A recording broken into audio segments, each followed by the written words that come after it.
एक बड़ी खबर आ रही है। आपको बता दें कि राजीव गांधी के हत्यारों की रिहाई पर रोक लगा दी गई है। कोर्ट ने केंद्र की याचिका पर सुनवाई करते हुए इस मामले की अगली सुनवाई तक सभी दोषियों की रिहाई पर रोक लगा दी है। सुप्रीम कोर्ट ने इस मामले में तमिलनाडु सरकार को नोटिस भेजकर फिलहाल दोषियों को रिहा न करने को कहा है। तो बड़ी खबर इस वक्त आ रही है देश की सबसे बड़ी अदालत से। केंद्र सरकार ने तमिलनाडु की जयललिता सरकार की रिहाई के फैसले के खिलाफ सुप्रीम कोर्ट में याचिका दायर की थी और इसी पर सुप्रीम कोर्ट ने संज्ञान लिया है। यह बड़ी खबर आपको बता दें, सियासी गलियारे में भूचाल जब से जयललिता ने यह फैसला लिया था, तमिलनाडु सरकार ने फैसला लिया था कि राजीव गांधी के हत्यारों को अब रिहा कर दिया जाएगा। इसके बाद केंद्र सरकार ने बाकायदा देश की सबसे बड़ी अदालत में याचिका लगाई और उसके बाद यह बड़ा फैसला, यह बड़ी खबर आ रही है सुप्रीम कोर्ट से। केंद्र सरकार की याचिका पर सुनवाई करते हुए सुप्रीम कोर्ट ने कहा है कि अगली सुनवाई तक रिहाई पर रोक।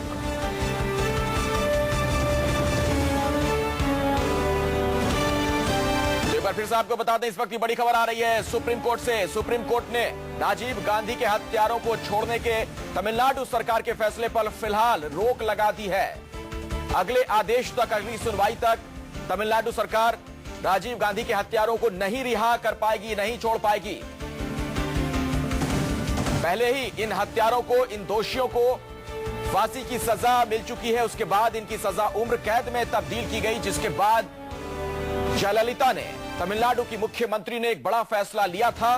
माना यही जा रहा है कि दरअसल ये एक सियासी फैसला है और इसके पीछे कहीं ना कहीं वोट बैंक की राजनीति। राहुल गांधी ने भी इस पर चौंकाने वाला बयान दिया था।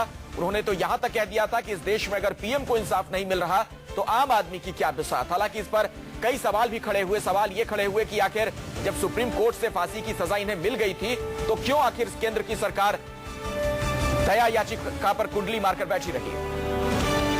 हमारे साथ प्रभाकर मिश्रा, हमारे संवाददाता, इस वक्त सुप्रीम कोर्ट से जुड़ चुके हैं। सीधे उन्हीं के पास आपको लिए चलते हैं। प्रभाकर, तफसील से बताएं क्या अदालत का फैसला है। देखिए अखिलेश, सुप्रीम कोर्ट में भारत सरकार की तरफ से भारत सरकार के कानून अधिकारी मोहन पराशरन ने जब इस मामले की सुनवाई में बातें कही, उसमें ये बातें कही गई थी कि जो जयललिता सरकार, तमिलनाडु सरकार जो कर रही है वहां पर तमाम प्रक्रियाओं की अवहेलना हो रही है, जिससे जो सीआरपीसी में प्रावधान है उसको नहीं फॉलो किया जा रहा है। लिहाजा सरकार के इस फैसले पर रोक लगाई जानी चाहिए। सुप्रीम कोर्ट ने एक ब्रीफ सुनवाई के बाद मुख्य न्यायाधीश की बेंच ने तमिलनाडु सरकार के फैसले पर स्टेटस को, यानी कि अगले आदेश तक जो रिहाई का फैसला था, राजीव गांधी के जो 7 हत्यारों की रिहाई का जो फैसला था, उस पर सुप्रीम कोर्ट ने ये स्टेटस को का आदेश दिया है। मतलब साफ है कि रिहाई नहीं होगी। 7 जहां हैं, जिस हालत में है, अगर वो जेल में है, अगर वो ट्रायल करेंज में है, जहां भी है, जिस भी हालत में है वहीं पर रहेंगे। मतलब साफ है कि जो कल परसों के बीच में जो भी गतिविधियां थी, अचानक उस गतिविधियों पर विराम लगेगा। अब सुप्रीम कोर्ट ये देखेगा कि जो जयललिता सरकार के जो प्रोसीजरल फ्लॉप्स हैं वो कहां कहां हैं, किस किस तरह से हैं, वो क्या बातें होंगी, ये विस्तृत सुनवाई होगी। इसके लिए सुप्रीम कोर्ट ने जयललिता सरकार को नोटिस भी जारी किया है। तो अखिलेश, आज की बड़ी खबर यही कि अब राजीव गांधी के हत्यारों की रिहाई पर ब्रेक लग गया है। अब रिहाई नहीं संभव है। लेकिन प्रभाकर, एक पेच है दरअसल इस पूरे मामले में, मैं आपसे समझना चाहूंगा। दरअसल जब सुप्रीम कोर्ट से इन हत्यारों को जो फांसी की सजा मिली थी, जब उसे उम्र कैद में तब्दील करने का आदेश दिया गया, हवाला इसी बात का दिया गया था कि मानवाधिकारों का उल्लंघन है। किसी शख्स को अगर फांसी की सजा हो चुकी है, उसके बाद उसे इस तरह से जेल में कैद करके रखना इतने सालों तक, तो विकल्प अब आगे क्या हो सकते हैं फिर? बदला गया है तो सुप्रीम कोर्ट का कहना है कि कई सारे, देखिए उस फैसले के पुनर्विचार के लिए अभी तक केंद्र सरकार की तरफ से कोई याचिका नहीं आई है। इंतजार है, केंद्र सरकार उसके लिए याचिका जरूर दायर करेगी। एक कानूनी विकल्प है केंद्र सरकार के पास, जबकि सुप्रीम कोर्ट के फैसले के खिलाफ रिव्यू पिटीशन फाइल किया जाता है, जो अभी होना बाकी है। लेकिन आज जो याचिका थी वो इसके लिए थी कि जयललिता सरकार ने जो रिमिशन का फैसला किया है, जो रिहाई का फैसला किया है, वो कानून के तमाम प्रावधानों के खिलाफ है। अखिलेश, सीआरपीसी में सेक्शन 432, 33, 435 ये जो प्रावधान है उसके मुताबिक, 435 के मुताबिक केंद्र सरकार की से कंसल्टेशन की जरूरत होती है। उस सूरत में जब केंद्रीय कानून के तहत किसी का कन्विक्शन होता है, कोई सजा मिलती है, जो यहां पर चूंकि आर्म्स एक्ट में इनके खिलाफ सजा हुआ था, तो इसलिए वो नहीं फॉलो किया जा रहा है। दूसरी बात यहां पर ये हुई कि जयललिता की तरफ जो ये कहा गया, सरकार की तरफ ये कहा गया कि 3 दिन के भीतर अगर केंद्र सरकार ने अनुमति नहीं दी, उसमें सहमति नहीं जताई, तो अपने फैसले पर अमल करेगी। ये तमाम बातें जिस पर अब सुप्रीम कोर्ट सुनवाई करेगा और तब देखना दिलचस्प होगा कि आखिरी फैसला क्या होता है। बिल्कुल, प्रभाकर मैं आपके पास लौटूंगा, आप हमारे साथ मौजूद रहिएगा, लेकिन पहले जरा दर्शकों को सुनवाते हैं, वकीलों का क्या कहना है। वो अगली पेशी को 6 मार्च को एग्जामिन करेंगे, देखेंगे कि रिलीज करने के लिए क्या प्रक्रिया होनी चाहिए कानून में। सर, उसके अलावा जो है केंद्र सरकार की तरफ से भी काफी दलीलें दी गई। उन्होंने ये कहा कि सेंट्रल एक्ट के तहत इनको दोषी ठहराया गया है। क्या क्या दलीलें दी गई थी? उनका कहना था कि जो तमाम एक्ट्स इन्वॉल्व हैं जिनके तहत सजा हुई थी वो केंद्रीय कानून है और इसलिए केवल केंद्र को शक्ति है उनको रिलीज करने के लिए, जिसका कि हम लोग खंडन कर रहे थे कि ऐसा उचित नहीं है, क्योंकि तमिलनाडु सरकार को पूरी तौर से संविधान की धारा अनुच्छेद 161 और क्रिमिनल प्रोसीजर कोड की धारा 433A में पूरी शक्ति प्रदान है और वो ऐसे मामलों में जहां पर कि दंड को सजाए मौत से घटा करके आजीवन कारावास के लिए कर दिया गया है, वहां तो प्रांतीय सरकार अपनी संवैधानिक शक्तियों का प्रयोग करके उनको रिलीज कर सकती है। इसलिए क्योंकि जो तमाम केंद्रीय कानून थे, आर्म्स एक्ट वगैरह, उसमें केवल 2 साल की सजा थी और वो सजाएं समाप्त हो चुकी हैं और अब केवल सवाल इंडियन पीनल कोड का है, जो कि विषय संविधान के जो 7वां शेड्यूल है उसकी सूची, तीसरी सूची में है, कंकरेंट लिस्ट में है। तो सर, इसका मतलब अगर हम जो है आसान भाषा में जानना चाहें तो अगली सुनवाई तक, जो कि 6 मार्च को होनी है, तब तक तमिलनाडु सरकार इस मामले में कोई और फैसला नहीं लेगी, उन जो है 7 लोगों को जेल से रिहा नहीं करेगी। अदालत ने 3 लोग जो उसमें इन्वॉल्व थे अभी, उनके विषय में केवल आदेश किया है और जो आदेश किया है उसका पालन अवश्य। Sir, in English, if you could repeat, sir, is there a contention over here with regards to CRPC between the centre and the state of Tamil Nadu, which has been brought to light? The Supreme Court has asked for clarification of the procedure followed over here. Yes. So what exactly?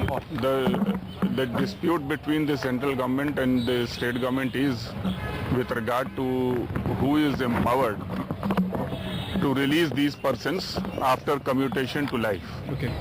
According to the central government, the various laws under which they were convicted are central laws, and therefore only central government can convict. All right. Whereas so far as our Tamil Nadu government is concerned, our stand is that the state of Tamil Nadu is fully empowered to consider the release of these persons, because the central laws, Arms Act, Passport Act, etc., they all involved only a sentence of 2 years, which have already been served out.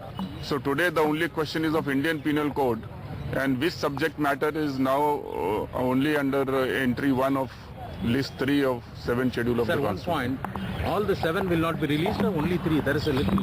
No, the court has passed an order only with regard to 3 persons who were involved. So it means Tamil Nadu government can release the other 4? If they want, they can release. What they will do is for them to consider. But what's your advice would be, sir? Advice has to be to the client, not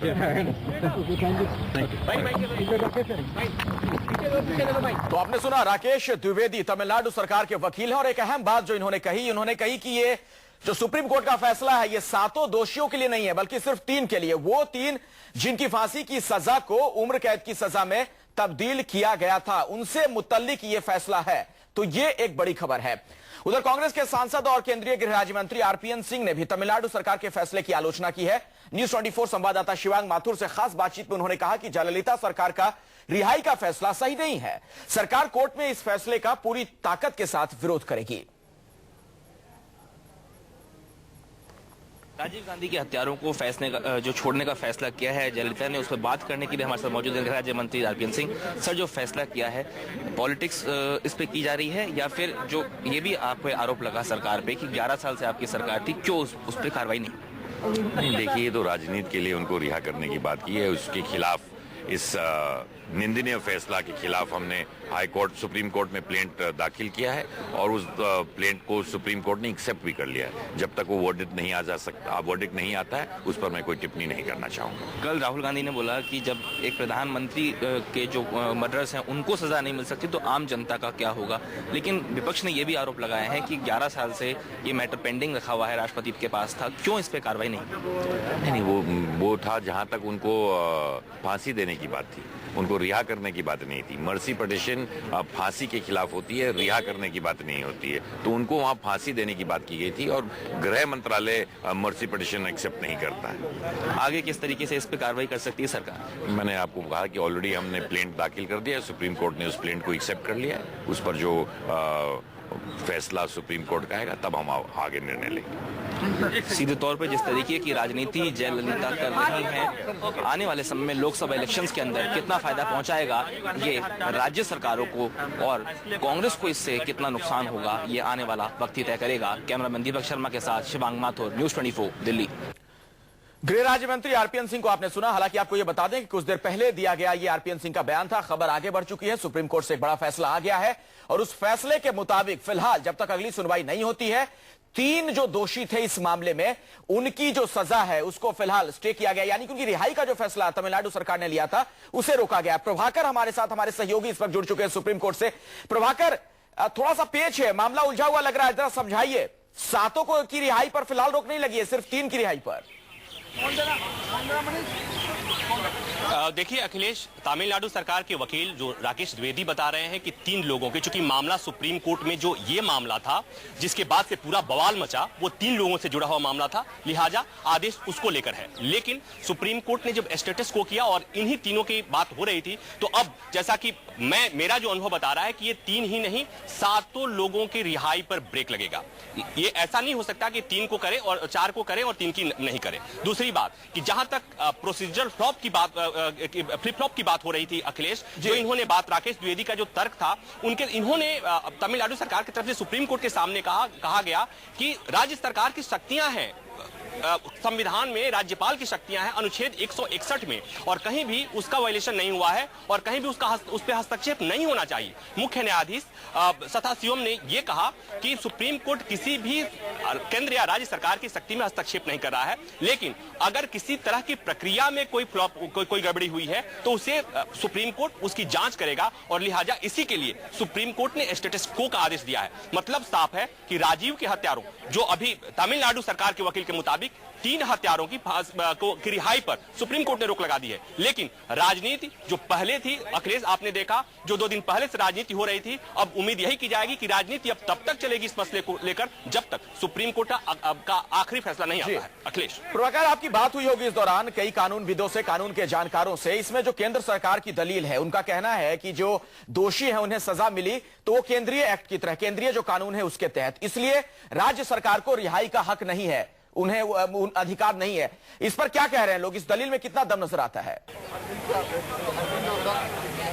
Akhilesh, जो मेरी बात हुई, परसों से मैं लगातार बात कर रहा हूं कानूनविदों से, और उसमें सीआरपीसी की 3 धाराएं काफी अहम हैं। Section 435, section 432, section 433। सेक्शन 435 में साफ तौर पर कहा गया है कि अगर किसी का कन्विक्शन केंद्रीय कानून के तहत होता है और अगर उस मामले में जांच का जिम्मा केंद्रीय एजेंसी के जिम्मे हो, यानी कि सीबीआई ने उस मामले में जांच किया हो, प्रोसिक्यूटिंग एजेंसी सीबीआई हो, तो इस मामले में रिमिशन करने के समय केंद्र सरकार के कंसल्टेशन की जरूरत होती है। अब ये बात और होती है कि वो कंसल्टेशन कहां तक राज्य सरकार मानेगी या नहीं मानेगी। ये तमाम ऐसे मसले हैं जिस पर अब सुप्रीम कोर्ट विस्तार से सुनवाई करेगा, लेकिन फिलहाल खबर यही कि रिहाई पर ब्रेक।